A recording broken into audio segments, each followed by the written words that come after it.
സാത്താൻ സേവ എന്ന വാക്ക് ഇപ്പോൾ കേരളത്തിന് പുതുമയല്ല.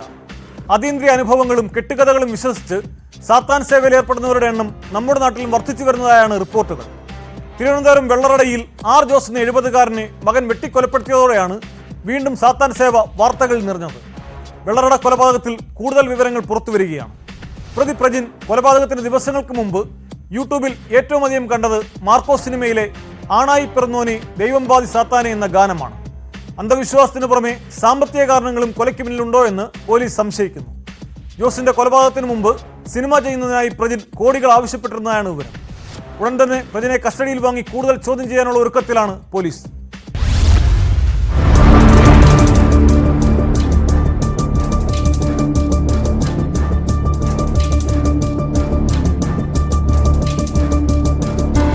സ്വന്തം പിതാവിന്റെ ജീവനെടുത്ത പ്രജിൻ ബന്ധുക്കൾ സംശയിക്കുന്നത് പോലെ സാത്താൻ സേവക്കാരനായിരുന്നു. ദിവസങ്ങൾ കഴിഞ്ഞിട്ടും ഈ ചോദ്യത്തിന് കൃത്യമായ ഉത്തരം കണ്ടെത്താൻ പോലീസിനായിട്ടില്ല. പോലീസ് അന്വേഷണത്തിലും ദുർമന്ത്രവാദ ബന്ധം സംശയിക്കുന്ന പലതും കണ്ടെത്തിയിട്ടുണ്ട്. വീടിന്റെ മുകൾ നിലയിലെ മുറിയിൽ നിഗൂഢമായ ജീവിതമാണ് പ്രജിൻ നയിച്ചത്. കൊലപാതകത്തിന് ദിവസങ്ങൾക്ക് മുൻപ് പ്രജിൻ ശരീരത്തിലെ രോമങ്ങളും തലമുടിയും സ്വന്തമായി നീക്കം ചെയ്തിരുന്നു. മുറിയിൽ കറുപ്പു നിറത്തിലുള്ള വിചിത്രമായ പ്രതിമകളും പ്രത്യേകതരം ആയുധങ്ങളും സൂക്ഷിച്ചിരുന്നു. അയാം സൂപ്പർ സൈക്കോ എന്നു തുടങ്ങിയ പല വാചകങ്ങളും ഇയാൾ എഴുതി വെച്ചിരുന്നു. ചൈനയിലെ മെഡിക്കൽ പഠനം പൂർത്തിയാക്കാത്തതിലെ വിഷമമാണെന്നാണ് ആദ്യമൊക്കെ വീട്ടുകാർ കരുതിയിരുന്നത്. കൊച്ചിയിൽ സിനിമാ പഠനം കഴിഞ്ഞ് തിരിച്ചെത്തിയതോടെയാണ് പ്രജിന്റെ സ്വഭാവത്തിൽ വലിയ മാറ്റമുണ്ടായത്. പ്രജിന്റെ മുറിയിലേക്ക് മാതാപിതാക്കളെ പോകാൻ അനുവദിച്ചിരുന്നില്ല. എപ്പോഴും പൂട്ടിയിരിക്കുന്ന മുറിയിൽ നിന്ന് ഒരു പ്രത്യേക ഈണത്തിലെ ശബ്ദം മുഴങ്ങിക്കേൾക്കുമായിരുന്നുവെന്നാണ് അമ്മ സുഷമകുമാരി പോലീസിനോട് പറഞ്ഞത്. ചില ദിവസങ്ങളിൽ രാത്രി ഇറങ്ങിപ്പോകും. എവിടെ പോവുകയാണെന്ന് ചോദിച്ചാൽ ദേഷ്യപ്പെടും. വിവരം പോലീസിൽ അറിയിച്ചിരുന്നു. ഒരു വട്ടം പോലീസ് എത്തി പ്രജിന് താക്കീതും നൽകി. തനിക്ക് മാനസികാസ്വാസ്ഥ്യമുണ്ടെന്ന് പ്രജിൻ പറഞ്ഞതിനെ തുടർന്ന് മാതാപിതാക്കൾ ഡോക്ടറെ കാണിച്ചു. എന്നാൽ കുഴപ്പമൊന്നുമില്ലെന്നാണ് ഡോക്ടർ പറഞ്ഞത്. ഫെബ്രുവരി 5 രാത്രിയായിരുന്നു വീട്ടിലെ സോഫയിൽ ഉറങ്ങിക്കിടന്ന ജോസിനെ പ്രജിൻ കഴുത്തിന് വെട്ടി കൊലപ്പെടുത്തുന്നത്. അമ്മ സുഷമ നോക്കി നിൽക്കുകയായിരുന്നു ആക്രമണം. ഭർത്താവിനെ രക്ഷിക്കാൻ കഴിയാതെ ബോധരഹിതയായ സുഷമ നിലത്തു വീണു. പ്രാണരക്ഷാർത്ഥം അടുക്കള വഴി പുറത്തേക്കോടി രക്ഷപ്പെടാൻ ജോസ് ശ്രമിച്ചെങ്കിലും കഴിഞ്ഞില്ല. 24 വെട്ടുകളാണ് ജോസിന്റെ ശരീരത്തിലേറ്റത്.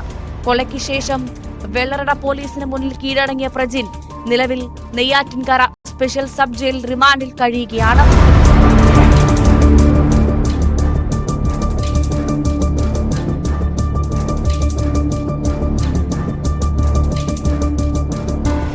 കൊലയ്ക്ക് മുൻപ് പ്രജിൻ യൂട്യൂബിൽ ഏറ്റവും അധികം കണ്ടിരുന്നത് മാർക്കോ സിനിമയിലെ ആണായി പിറന്നോനെ ദൈവം പാതി സാത്താനെ എന്ന ഗാനമാണെന്ന് അന്വേഷണത്തിൽ വ്യക്തമായി.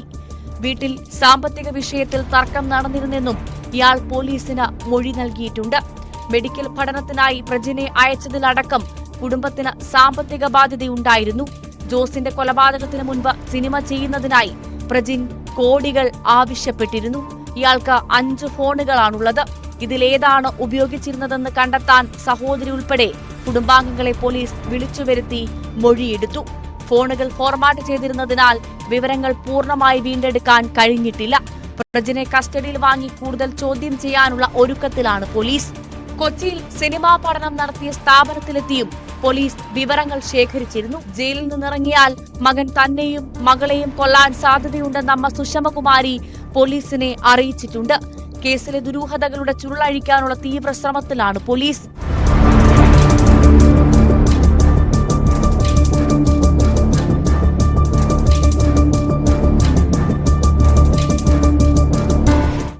News desk, news 18.